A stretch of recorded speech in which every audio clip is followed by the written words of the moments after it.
my pleasure to introduce Dr. Descartes, one of my co-attendings for many years now. We have worked together primarily in the context of the ECT service, of which he is the director. But he's also the head of our bipolar clinic, and so, which is a long-standing research and treatment interest of his. And so I thought for one of these talks, it made sense to have him come and discuss the latest in treatment of patients with bipolar disorder. So, as you came here to listen to him, not me, I will just turn this over to you. And thank you very much for coming. Thank you. Now, I wanted to correct the introduction a little bit, Andrew, because I blew it because I got too excited about the talk, and so I spent all my time working on the diagnosis part. Oh, and this is a little plug in advance. You'll have me back soon, maybe, if I don't screw up today, to talk about treatment of bipolar disorder. But I really felt it was important to kind of start with the first step, which is the correct diagnosis. So, how many of you are trainees, either residents or medical students? Let me get a sense of. So we have a small percentage. So I hopefully have made this basic enough and also filled with enough pearls and tips that would make it useful for anyone who works with psychiatric patients. I like to think just in life in general. Okay, so this is about the diagnosis of bipolar disorder. This is disclosure. I don't have any disclosure. I had to put it in this really long paragraph, but basically it says no disclosures. This is the outline of the talk. So basically what I'm going to do is I'm going to talk about really the standard talk. We'll talk about introduction in epidemiology. Why am I talking about diagnosis? Why is that so important? Talk a little bit about what are some of the difficulties in diagnosing bipolar disorder. What are conversion risk factors? What are the factors that are little clues that might be a person who just comes in you with depression that may go on to develop bipolar disorder? Just because someone has depression doesn't mean that they don't have bipolar disorder. What are some of the clues that they might convert, meaning going from unipolar to bipolar disorder? Then I'll talk a little bit about the life course method, which is how I interview for how I diagnose bipolar disorder. And then I'll throw in a couple of pearls there about how to use the life course method. And by the way, I have written articles about the life course method. And you can go online and look for it. I also have a copy in a Dropbox link that I will share with you at the end here. In fact, this talk is a little bit of a conglomeration of a bunch of different talks I've given on bipolar disorder. And I have a bunch of different, about 20 or so, relatively brief PowerPoints that you are meant to be self-studies. So you can just click through these PowerPoints yourself. And the link is on the last page of the handout here. Or that might be a little bit old version. If you ask me or email me, I'll send you the link. And it's got about 20 of these PowerPoints that you just click through yourself. So first, let me talk about the introduction and what is the epidemiology of bipolar disorder. So you're all probably familiar with this little slide here. It shows cyclothymic disorder with the pink bumps and the kind of pale blue dips of mood.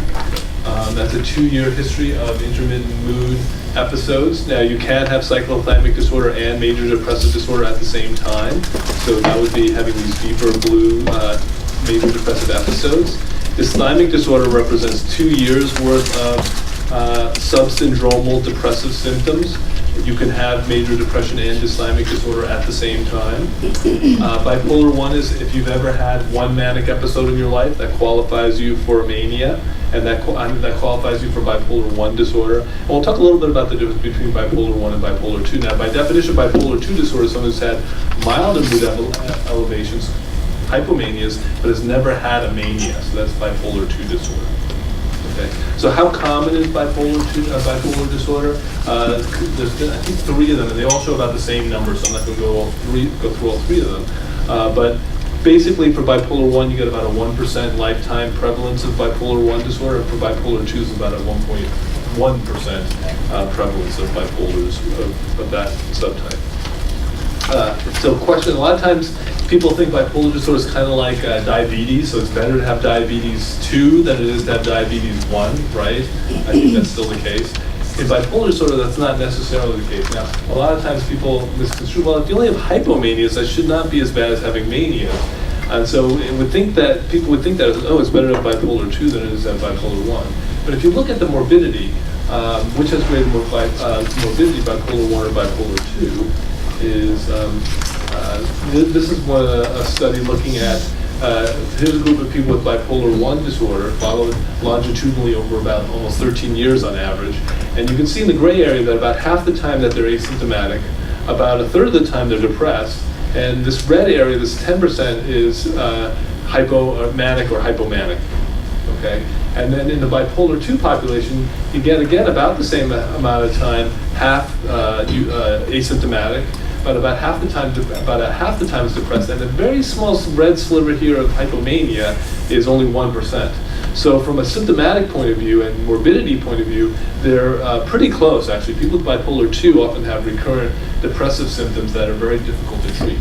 And in fact, if you have someone who has a more cyclical pattern where they have more episodic mood elevations and it looks more like this, but this area you're thinking might be hypomania, I would ask you to think about this person maybe more as a bipolar 1 disorder person. And we'll go on in a little bit how to distinguish mania from hypomania.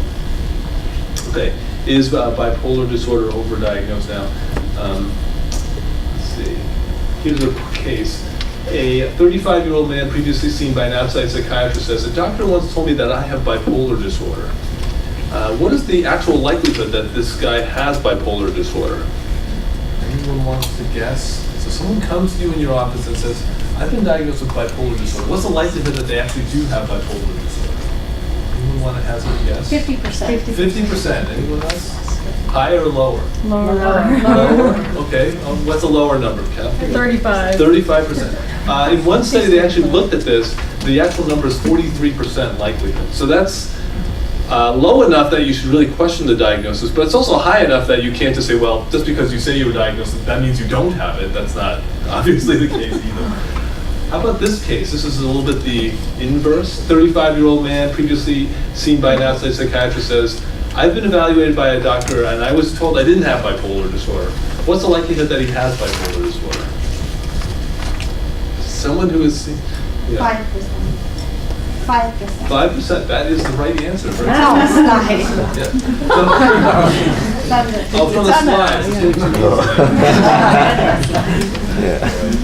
So this is a study done by Zimmerman back in 2008, and they took 700 consecutive psychiatric outpatients and interviewed them with SCID, which is kind of sort of the gold standard for diagnosis of psychiatric disorders. It's a 2 to 4 hour semi-structured psychiatric interview. It takes a long time. Most of us don't have time to do it. But if you look at the people who said, "Yes, I have bipolar disorder," this is this number 90. Of them who said, the people who said yes that they had bipolar disorder, did they have a SCID diagnosis of bipolar disorder? Is 63 out of the total population of 70. So who said yes, I have bipolar disorder, but then by SCID they did not. In this row, they said yes, I have bipolar disorder, but the SCID didn't seem to indicate that they had bipolar disorder. So this divided by this number is 43%. That's 63 divided by 145 is where I got the number 43%. So less than half, the bottom line is less than half the patients with a self-report of bipolar disorder actually have bipolar disorder. And the other thing I thought was kind of interesting is that 90 out of 700 of the patients actually had bipolar disorder, so about 13%. So in psychiatric outpatients, and this is consistent with many other studies, if you look at an ambulatory psychiatric outpatient clinic, about 1 out of 8 people actually have bipolar disorder. That's pretty close to the correct, the commonly found number. So just to remind you, is frequently overdiagnosed with bipolar disorder, and 43% of them who said that they had bipolar disorder did not meet the SCID criteria. But still, bipolar disorder is very common in a psychiatric setting, about 13% in this outpatient setting. Now, I don't have time to go through all this with you, but it's some interesting data looking at the prevalence of individuals with bipolar disorder. So if you look at the general population, which I had mentioned to you in the very beginning, it's about a 1% for bipolar 1 and 1% for bipolar 2. They've done things like assess people from a primary care waiting room. What percentage of people in a primary care waiting room, just waiting to see a doctor, will have bipolar disorder? The published number is about almost 10%. It may be a little bit high, but it's much. Anyone who goes to see a doctor is going to be much more likely to have a psychiatric disorder. So bipolar disorder should be high. You should have a high index of suspicion for bipolar disorder. If you took in primary care people who were anxious and depressed and asked them and tried to see how many of them had bipolar disorder, the rate gets to be like 20%. Now, they have a high prevalence of bipolar 2 in this population, But even if you take it like half of this number, it's still 1 out of 10 people in primary care who say they're anxious or depressed may actually have bipolar disorder. And then again, if you look at psychiatric clinics, ambulatory clinics, you get a number about 12%. So what are some of the difficulties in diagnosis? Before we get there, let's do, I have another case vignette here. So think about this case, and the question is going to be, do you think they have bipolar disorder? So let me read this to you. It's a 42-year-old married female vice president of a large technology company who presents with depression and insomnia for the past 3 months. No history of psychiatric treatment except for counseling in college.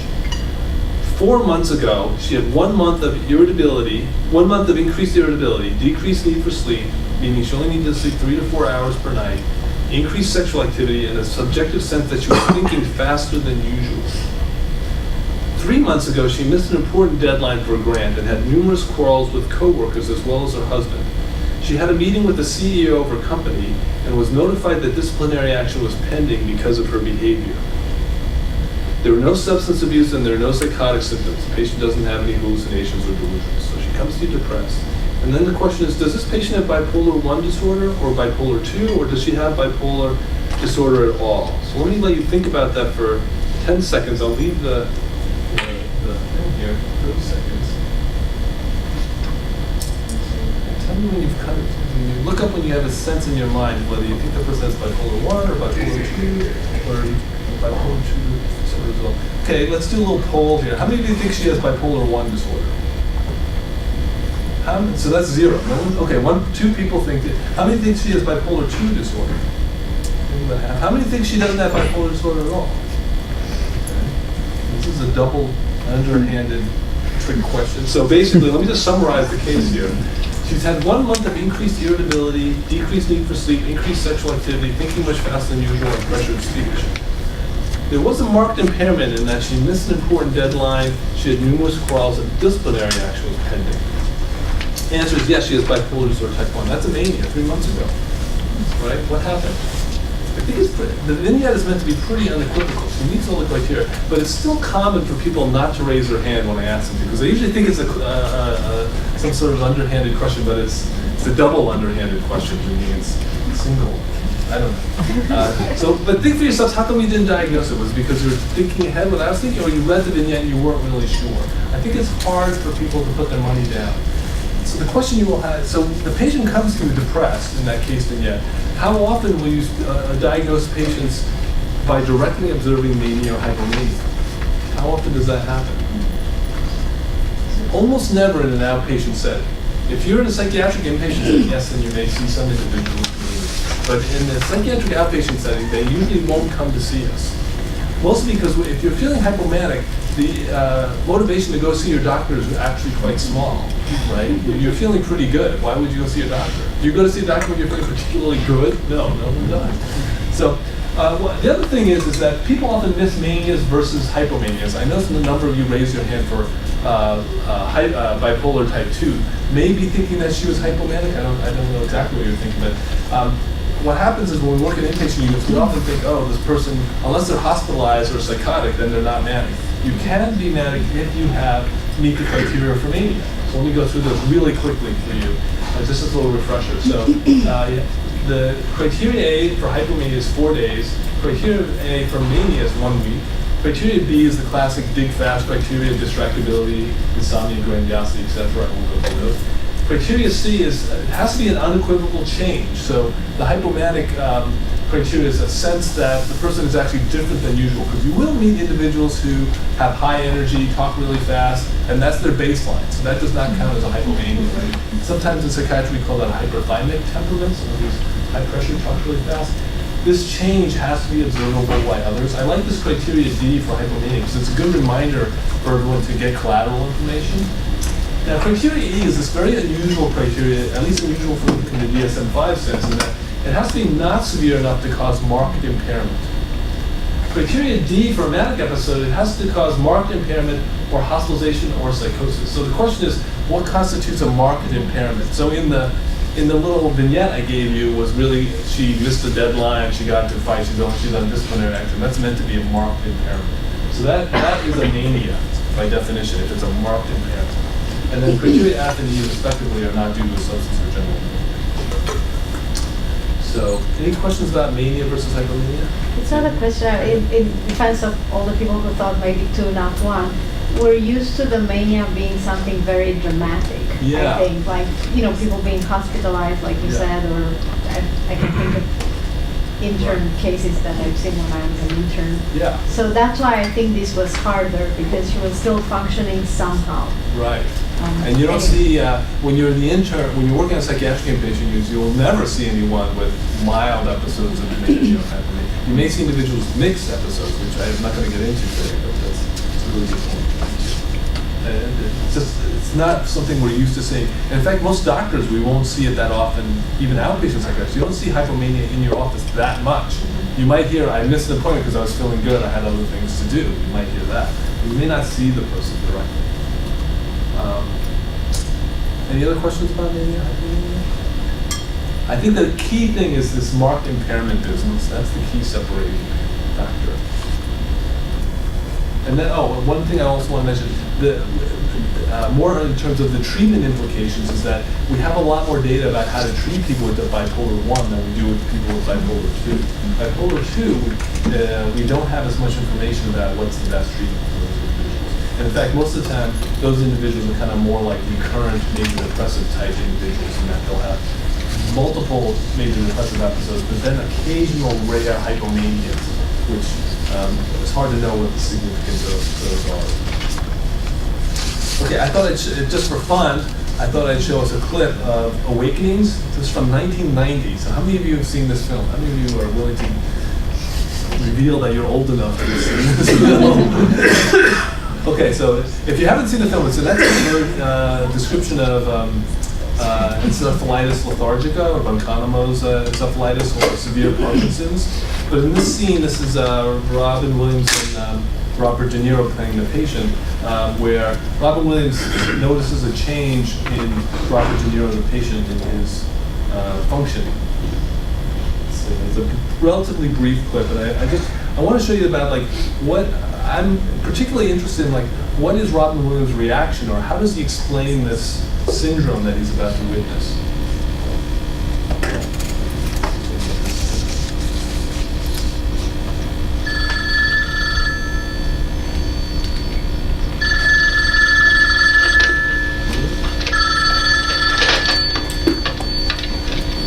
Hello?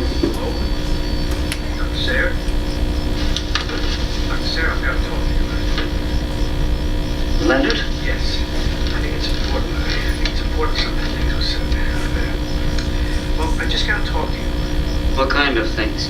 Well, things that matter, things that have happened to me, things that I've come to understand, things. Where are you calling from, Leonard? Your office.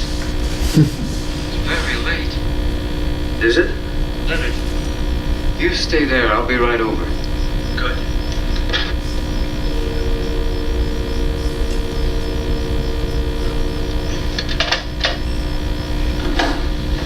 Leonard? Leonard? Dr. Sayre. Sit down. Sit down. Why? What's wrong? We've got to tell everybody. We've got to remind them. We've got to remind them how good it is. How good what is, Leonard? This newspaper. What does it say? It's all bad. It's all bad. People have forgotten what life is all about. They've forgotten what it is to be alive. They need to be reminded. They need to be reminded about what they have and what they can lose. And what I feel is the joy of life, the gift of life, the freedom of life, the wonderment of life. But he kept saying that people don't appreciate the simple things. Work, play, friendship, family is. He was so excited, he talked till 5 o'clock in the morning. I don't know whether this is liberation, mania, or love. Yes, what he's saying is absolutely right, Charlie. We don't really know how to live. All right. Questions or comments? How many thought that was mania? How many think that maybe that was a substance abuse mania? Substance abuse. Okay, yeah. By definition, it's a substance abuse. Now, it's one of these interesting, very interesting epidemiological and kind of almost philosophical factors. This question of, is this an epiphany of life or mania? Also known as the trap of meaning. How many of you heard of the trap of meaning? I think some of the medical students may have heard of it a long time ago. But that's where you kind of explain away mood episodes, like it's caused by the environment. Like he's been asleep for decades now, so of course he's going to feel fantastic when he wakes up. Trap of meaning refers to the explanation, explaining away of mood episodes because of sort of psychosocial circumstances. It's a totally very interesting and fascinating philosophical and epidemiological question. I actually have a PowerPoint on it if you ever want me to come back, I can talk about it in much more detail. But it's a very interesting thing that you often see with major depressive episodes, but you will also see it with mania too. People will explain away. The reason why I felt so good is, of course, I fell in love, was able to develop some sort of new cure for cancer or something like that. They will explain away why they felt so good. So it's a kind of very interesting phenomenon called the trap of meaning. Go into that some other day. So I want to think about, like, when you're thinking about how to diagnose bipolar disorder, what are some of the problems that, some of the obstacles that you think get in the way? So I have a little list I'm going to share, but I want you to think about it for a minute. Maybe instead of doing the share for timing reasons, anyone want to shout out or just say what seems to be most difficult for you about diagnosing bipolar disorder? Getting a thorough history. Getting a thorough history? And why is that difficult? Sometimes the patient doesn't remember. Patient may not remember. Yeah. Other obstacles to diagnosing bipolar disorder? Substance use, unclear correlation or time chronology. So time- Episodes of substance use and mood episodes. It's very hard, I think, for people to get a good, coherent history that would support the diagnosis. In one study where they actually looked at, this was a study that they tried to do in the 60s, they actually got all the people who'd been admitted to their hospital with mania. And then the plan was, okay, we have all these people who were admitted to the hospital for mania. Now it's 5 years later. Let's call them up and see how they're doing. The plan was to do a study on the natural history of bipolar disorder. They called these individuals up, and more than half said, "What? No, I've never been manic." So that's in cases where we have documented history that the person was admitted to the hospital with manic. So think about our own particular events. So anyways, I came up with a little list here. One was the trap of meaning. One, the manic or hypomanic states are explained away. The patient doesn't mention them because they don't think of them as being pathological states, nor are they technically pathological. Clinicians are not always familiar with the diagnostic criteria, but that doesn't hold for you. I'm sure you're all very familiar with it. Relative rarity of mania in the natural course of bipolar disorder. I showed you those little pie charts, right? You don't see mania that frequently, even for bipolar 1. And then again, they don't even see you. Disinclination of patients to come to seek clinical attention with manic or hypomanic. Poor recall by patients in manic or hypomanic states, and absence of collateral information to confirm or refute the diagnosis. So I think that's a really important point there, that getting collateral information is really important. When we talk about conversion risk factors, conversion refers to when individuals previously diagnosed with unipolar depression and maybe have never had a mania or hypomania in the past develop. That individual, we say, converts to bipolar disorder. So it's a little different than a religious conversion. This is St. Paul's. Okay, so this gets me to case vignette B. And that seems like a very clinically important question. 22-year-old woman is admitted to the hospital for severe depression with suicidal ideation. What is the likelihood that she will have a manic or hypomanic or manic episode in the next 15 years?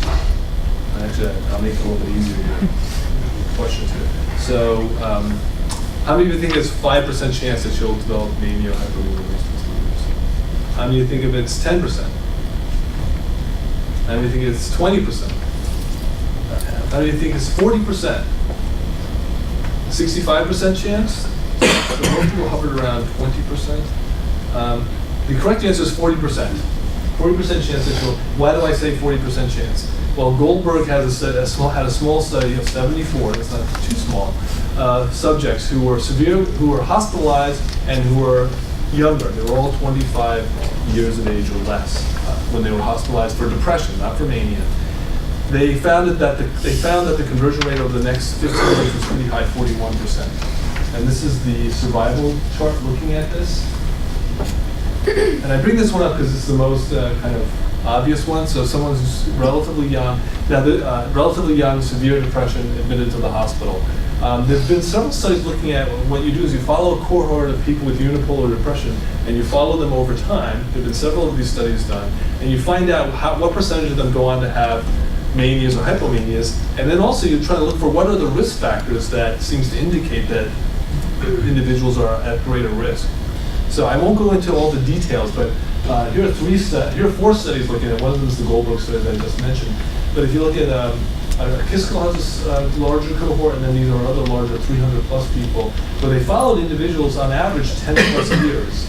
And this Angst one actually has another follow-up 10 years later, which basically shows the same thing, that you get about a 1% conversion rate per year in these populations. And these populations, not the Goldberg one, but the other ones tend to be a little bit older. So for example, Coriell, the average age was greater than 35. But if you follow them long enough, people seem to have this approximately 1% rate of conversion over time. And they looked at what were some of the risk factors that predicted which individuals in this cohort were more likely to develop bipolar disorder. Was it controlled for like medications? These patients were taking antidepressants? No, they all were treated with antidepressants. And so the question was, did they control for whether the patients were on medications or not? So we don't know whether antidepressants worsens the likelihood that someone's going to have a mania or hypomania. Kiskel has a subgroup of patients, about 40 of them, who I'm not just going to show the data today, had a subgroup of 40 individuals who had what he called pharmacologically mobilized hypomania or mania. And all 48 of them, 100% of them went on to have spontaneous manias or hypomanias if you followed them long enough. So from his point of view, if you have an antidepressant-induced hypomania or mania, you have bipolar disorder. You've just mobilized the underlying diathesis. You haven't caused, that's why he doesn't say it's been caused, the bipolar disorder was caused by antidepressants. He calls it kind of mobilized, adjective. So that's in this subgroup. This is from Angst. So in the very beginning, there's a high rate of mania or hypomania. It's a survival curve of the 300 plus patients. But he showed that this kind of is a linear kind of relationship, that 1% per year convert to bipolar disorder without a clear plateau, which is kind of scary, meaning indefinitely. So if you live long enough, you'll eventually have a mania or hypomania. I don't know if that's true, but it seems like it's kind of true. The other things that have been looked at are like the DSM-5 episode specifiers. You've looked at them. One of the major importance from my point of view is of why you want to look for these mood specifiers. They all seem to be actually risk factors for bipolar disorder. So if your patient has depression with atypical, catatonic, mixed features, postpartum onset, or psychotic features, those are all risk factors for bipolar disorder. I would say psychotic features is one of the strongest risk factors. Atypical and catatonic, atypical middle, and postpartum is a little bit weaker. Statistically there, but it's a relatively weaker predictor of mania or hypomania. So let me just summarize these. So patients initially diagnosed with unipolar depression are at high risk for converting to bipolar disorder, period. And several risk factors are associated with even increased risk of conversion. So if it's a young age of onset, less than 25 years of age, that's a greater risk. If the person obviously has a family history of bipolar disorder, that's a greater risk. Number of depressive episodes. If the person has recurrent major depressive episodes, like in some studies 3, in other studies they look at 6, it probably depends on the age of the population that you're looking at. If you have multiple episodes, the rate of that person actually having mania or hypomania in the future is higher. Postpartum onset is there, it's not as strong a feature. Psychotic features is stronger, and then severe major depressive episodes are a risk factor for developing mania or hypomania also. Questions about that? So this is I'm just summarizing a bunch of data from all those naturalistic follow-up of cohorts of patients with unipolar depression. And the conversion rate is about 1 to 2% per year. Slightly higher in the first 4 years, but really no odds. So where are we at now? So how do we diagnose bipolar disorder? So when do we suspect bipolar disorder? One is when there's an unclear history. And I'm going to talk a little bit about how to diagnose and how to clarify your history so that you can try to diagnose bipolar disorder. If the patient seems to not improve or worsen with standard antidepressant treatment, you should suspect bipolar disorder. Patient has multiple risk factors for conversion.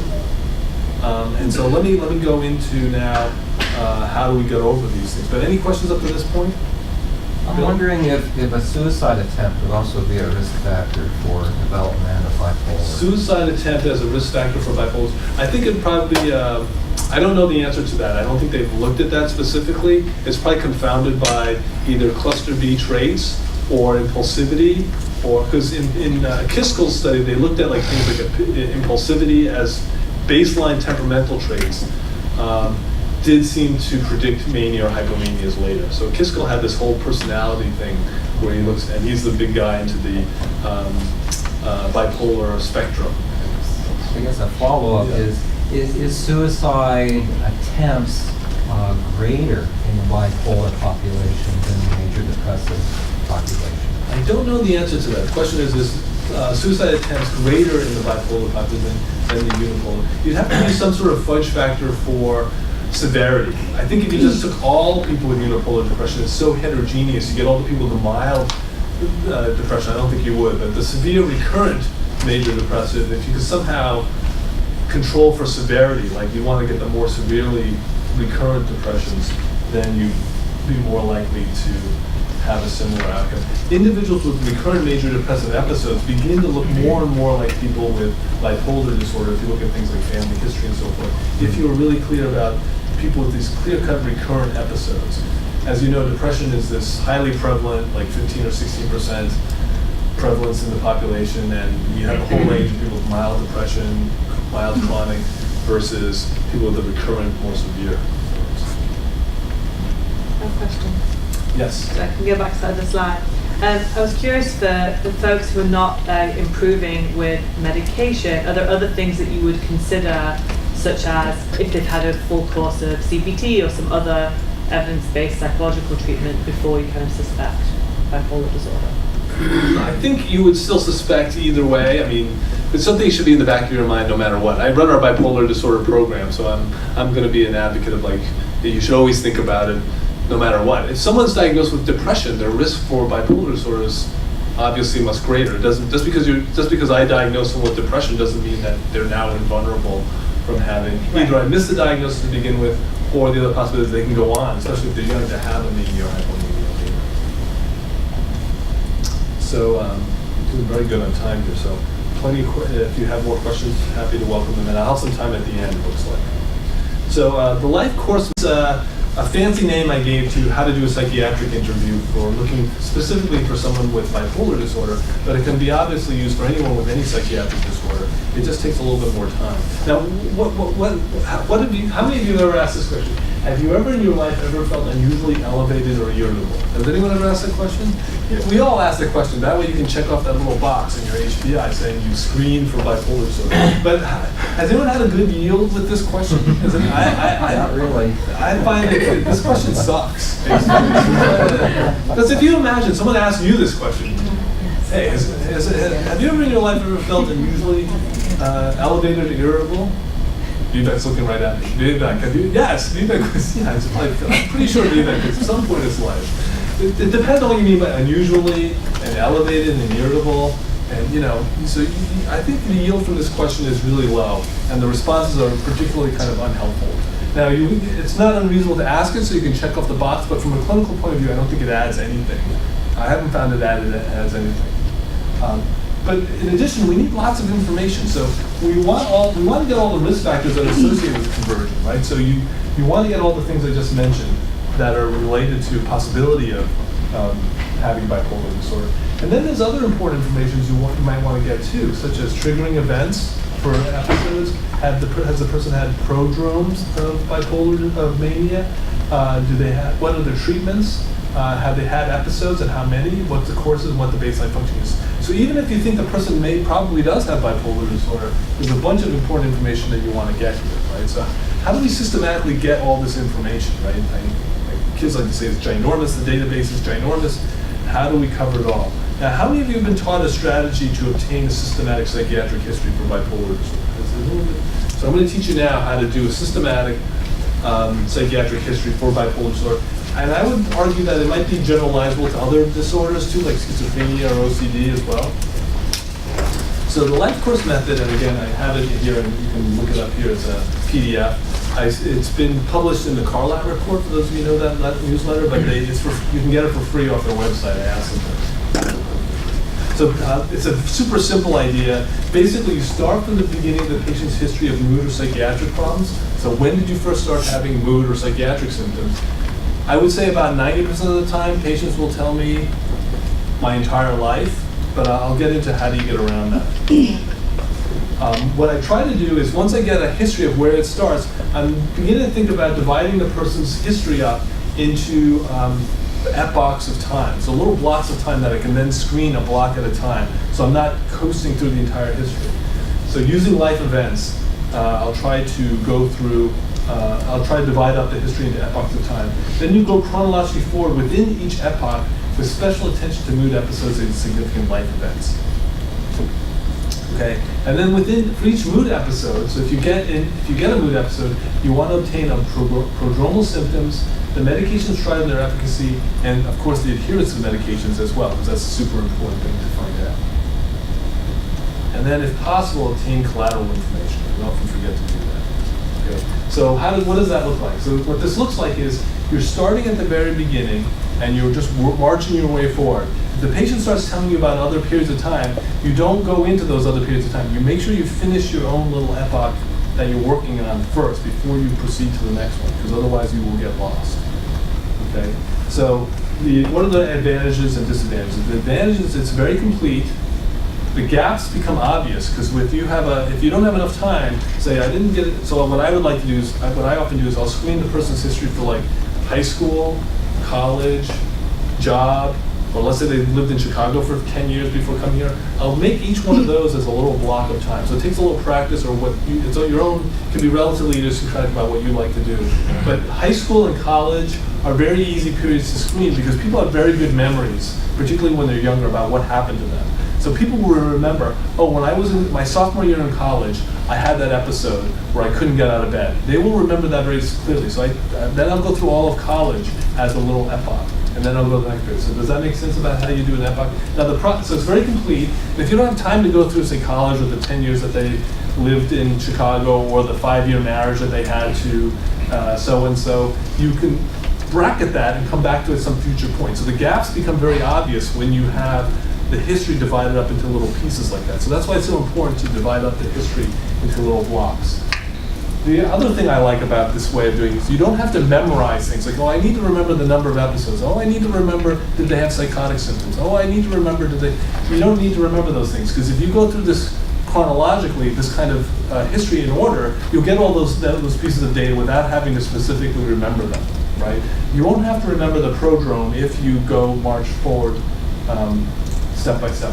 The other part that I really like about it, it makes it much more memorable for me. If you get it chronologically rather than just a bunch of different symptoms separately, it becomes much more memorable. That's how humans remember things. We remember things like in little sequences or little stories. When you get a little story, you'll have to remember these things very well. It makes it much more memorable.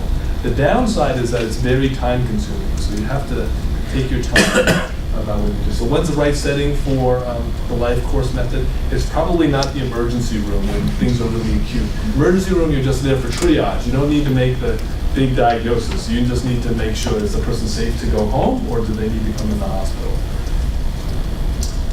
So when the right setting is really when situations where you need a good diagnosis and a good formulation. The person hasn't been doing well for several years, or even you're getting started. You want to make sure you take your time and get a good diagnosis. I think on the inpatient unit, you can do it. You may have to come back several times, and this lends itself to coming back because you don't have to do the whole 3-hour interview with very fun, or even the way we have it now, I can do about it in an hour. You don't have to do it all at once. You do it in little pieces. Patients may not be able to tolerate it either. So just as a reminder, the key points is you want to start at the beginning, use the life events, you divide the history into epochs, you go chronologically forward in each epoch, with a special attention to mood episodes and significant life events. And then, most importantly, you want to obtain some clinical collateral information when you get this history. Now, what are some of the pearls that go along with, any questions at this point? There's some obvious things that I'm going to talk about in just a moment, but any questions about this method at the moment? Pretty straightforward? Okay. So a couple clinical pearls.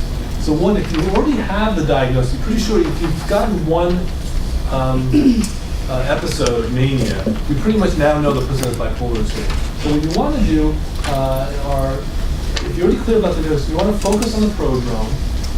If the person has multiple episodes, for example, you only want to get as much information as you need. For example, the number of episodes, the typical course of one episode, and most recent episodes is an important thing. I also like, if you already know the diagnosis, other people may not, so you want to make sure in your notes you quote the patient. I'm going to go over each of these tips in a moment. And then finally, I'd like you to find the kryptonite, which I think is important, and I'll go over what I mean by the kryptonite. So when I say focus on the prodrome, is prior to each episode, you want to find out what happened beforehand. Because what I find is that it's easy to spend a lot of time with the patient. They can tell you about the florid symptoms of mania. They were running naked down Market Street, for example. But let's face it, by the time the person's running naked down Market Street, the diagnosis is pretty clear at that point, and we don't need all the details. So if you're going to really spend your time on something, you want to find out what happened in the beginning. You want to focus and don't get bogged down with all the dramatic details. And it's important to get enough details so that you can make one good diagnosis, one episode. But you really want to get the prodrome. Because the prodrome is where in the future the patient is going to be able, and you are going to be able to help the patient make an intervention to abort an episode that's incipient, right? So if the patient starts, if they notice, for example, an example would be a patient who says, well, I notice when I start to get really, at the very beginning of these things, I notice everything takes on a spiritual quality. And I see the numbers or letters of books kind of jump out at me. You want to get those early symptoms, like my sleep. Now, sleep disturbance is kind of too common. It's probably not sensitive enough or not specific enough to monitor for prodromes, but it's one of the symptoms. So I start to have trouble sleeping. Things seem to take on a very religious or spiritual quality to me, or things like that. You want to get those early symptoms and spend more of your time figuring those out. Because once you've identified those, you can use them as your early warning symptoms for future episodes. And it doesn't really help, by the way, if whether you know them or not.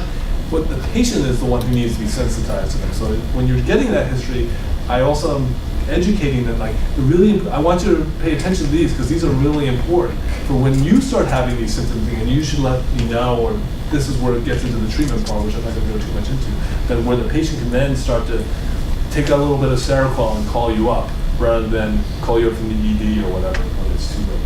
Okay? And then the other thing that often is people forget to do is, if the patient says they're on lithium 600 milligrams, during the prodrome, were they taking the medication? Because it's very common for people to stop taking it either before or during the episode, but if it was before, you want to find out. Because once the person's been, say, on lithium 600 milligrams and they had a manic episode, we know that 600 milligrams does not work if they were adherent to that dosage during that time. So it's a very important and hard-won piece of information. The person was on a certain dose of medication and they were adherent, and it didn't work. We know that doesn't work. That's not going to be enough to prevent an episode in the future. Okay. Also, if the current episode is depressed, was there a prior mania? Now, one of the tips that I haven't written down is when a person gets depressed, a lot of times they will forget to tell you what happened at the very beginning of the depressive episode. That's where you want to spend a little bit of time too, not only for the prodrome, because if you search long, certainly for patients with bipolar disorder, but even patients you're not so sure if they have bipolar disorder, you'll get one clue you'll get the hypomanias and manias at the very beginning of depressions. A very common pattern is for people who have manias, then hypomanias. That's the most common pattern. So what you want to do is, if the current episode is depressed, go back. What happened at the very beginning? What happened to you? Well, I lost my job. I got fired from it. Well, what happened? How did you lose your job? Oh, well, I got into some arguments with some customers. I slept with the boss's wife, and so I got fired. Then you get a hint that maybe something else was happening at that time. You'll get the clue that that person may have bipolar disorder. Okay, so again, obtain only as much information as you need. So if you have multiple episodes, and so in the bipolar clinic, when they have patients who've had 10, 20 episodes of mania, you're not going to be able to screen every single one. So you kind of got to skip over them. If you get multiple episodes, it's good to get the overall number. I like to get how often they happen. You want to get a typical course. Do they start with depression, then the person has a mania? Or do they have a mania, and then I like to follow it out to the end. Like, what happens at the end of the mania? The vast majority of people will have their worst depressions at the end of manias. So you'll have this period where you're sleeping 2 to 3 to 4 hours a night for a couple of months. Then the person will crash for like 6 to 9 months. That kind of depression is probably different from other kinds of depressions, by the way, so that we'll get into the next time you invite me here. We can talk about how to treat people with bipolar depression, because there are different kinds of bipolar depression. But you want to get the most typical course, and you want to get the most recent episode, because the most recent episode is also helpful to knowing how stable the person is, and also if they're depressed with you now, you want to find out when is the most recent one. Because if they had a mania 2 weeks ago and now they're depressed, sometimes just waiting a little bit longer to let things play out will give you a better sense of what's going to happen. Versus the most recent mania was 2 years ago, and that person has been in a post-manic depression since then, it's a totally different kind of a ballgame. I have a question. Yes. When it comes to having them identify the prodrome or their early risk signs, I have a hard time, specifically one patient, they're able to identify the early signs when they're depressed, when they're hypomanic or ramping up to a manic episode. They seem to forget what those early signs are. So there's this inconsistency of like, I know what his early signs are, but he's not able to tell when he's not in a depressive episode. Yeah. So what's a state-dependent recall? When people are depressed, they've been depressed their whole lives. They have trouble remembering whenever they were good. And when you're hypomanic, you have trouble remembering when you were depressed and so forth. What you're describing actually is a little bit different, where the person may be more their sense of self-efficacy or their self-esteem, or the opposite of grandiosity. They're much more cautious when they're euthymic or depressed. And then when you become hypomanic, one of the first symptoms is elevated self-esteem or grandiosity, right? So they may get into that. It does certainly help to talk about this all in advance with the person. You can sometimes write it down for them, and these are your early warning symptoms. A lot of the cell phone mood monitoring things are like, what are your early symptoms? And so you have it written down. So even though you feel fine now, remember you said that these were the early symptoms. So planning in advance for episodes coming up is a key part of bipolar disorder treatment. So a lot of times we're also relieved when the symptoms are gone that finally made it through that. But there's still a lot of work to be done in terms of planning for the next episode. Hoping it never occurs, but planning for it anyways. So like lectures, you want to keep the interviews moving. So I'll keep going here. So quote the patient. So here I have an example of patient with elevated self-esteem and goal-directed activity. If you write that in the chart, no one believes you. I mean, everyone's a skeptic. So it helps if you quote the patient, because then it's harder for other people to argue against your diagnosis. So if you say, oh, the patient says to me, man, I felt awesome. Like I could take on the world. I got involved in tons of ideas and projects, like developing a new ice cream machine that was connected to an oven. I could make the cones at the same time. If you put that down in the note, people have a harder time refuting you and being skeptical, because as we know, bipolar disorder is overdiagnosed, so everyone is really skeptical. So sometimes writing something really specific down is very helpful. Okay, finding the kryptonite. What does that mean? Finding the kryptonite means what halted the mania in the past. So just as if what didn't work in the past, what worked in the past is super helpful. So if the person, kryptonite, does everyone know what kryptonite is? Superman, you can weaken. So when people are manic too, you want to find out what got them out of the mania. Because if you in the midst of a mania or ramping up to a mania, you want to know what got them out the last time. So you can go right to that. That doesn't mean you've got to go to that all the time, but if you knew that, say, 20 milligrams of Zyprexa was what got the person out of the mania last time, you were wise to go back to that. Because let's face it, in the kind of more acute crisis phase of the mania, you want to nip it in the bud relatively early. So you want to make sure that you know what got them out of the mania last time, what was the kryptonite, and that piece of information should follow the patient around all the time. Because then you know if something goes bad or something goes south, you know what to do. Oh, we got to start the Zyprexa and maybe ramp it up to 20 milligrams as the first thing to do. That way you're not futzing around with Ambien or lorazepam or whatever. Is that kind of clear? So make sure that goes with the patient.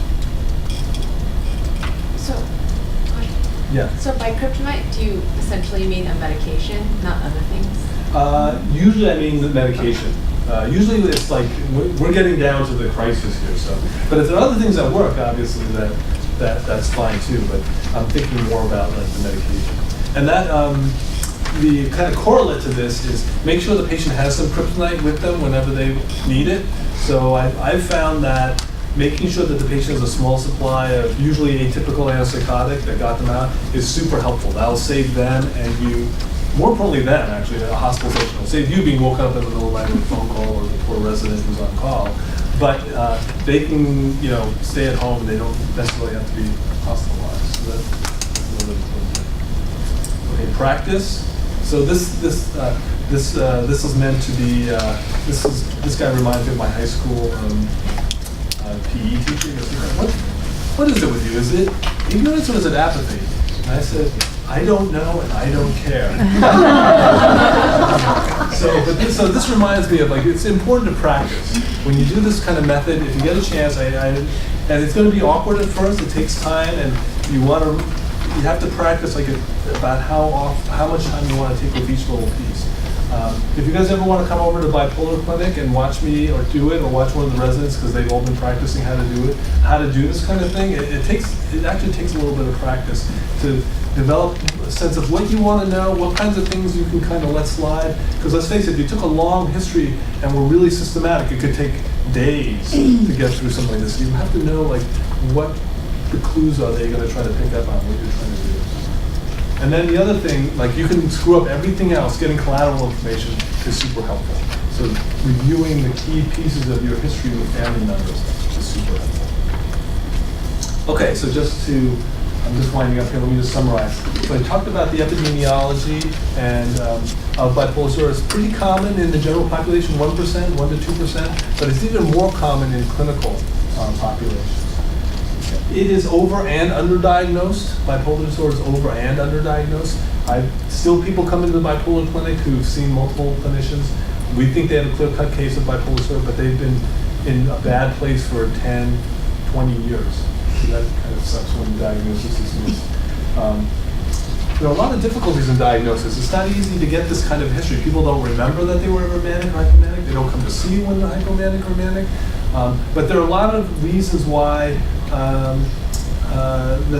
are a lot of risk factors that we need to get that can help us with our prognosis. And those include conversion risk factors. Those are things like early onset of age of first episode of major depression, multiple episodes, psychotic symptoms, or any of the other specifiers. Certain cluster B characteristics are also risk factors for bipolar disorder, and that's yet another talk, by the way, if you're ever interested, bipolar disorder versus borderline personality disorder and the overlap. And then finally, I talked about the life course method, which is really getting a good history, dividing up the history into what I call epochs or life periods or whatever you want to do, and then going through each period relatively systematically, so that way you don't miss periods. Now, once you get a diagnosis, you don't have to be as detailed within each block, but you still want to make sure you have some information in each block. And then I talked a little bit about some of the clinical tools that will help you use that kind of interviewing method. That's it. Any questions? I'll be here for a few more minutes if anyone want to come up and ask questions.